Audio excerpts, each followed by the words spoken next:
What does AI mean for the art of healing? What an interesting question. I think the shorter answer is it could be liberating. When a physician is working with a patient, especially if it's a new patient or if it's a new symptom and you're trying to sort it out, you go to work. There's a lot you have to cover and things you don't know. You got to check the literature, you got to do this, you got to do that.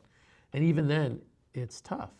Similarly, figuring out treatment options or even a plan of treatment takes up time. And I think the biggest complaint that patients have is they don't get enough time. And the reality is, and this is one of the paradoxes of healthcare, is that you're actually, as a clinician, you're more efficient. Not the less time you take, the more time you take. Because the more holistic your understanding of the situation, the easier it is to find that through shot that actually addresses multiple things at once. But the deployment of AI could, and not current AI, but an AI of the future, could easily make that seamless and painless in a way that it frees up space for the being together that I think is an important part of the healing process. So then let's think about what the future might hold. And I like to think about it primarily as because I'm a doctor, what is the role of a doctor in that world? And I actually think it could be incredibly liberating.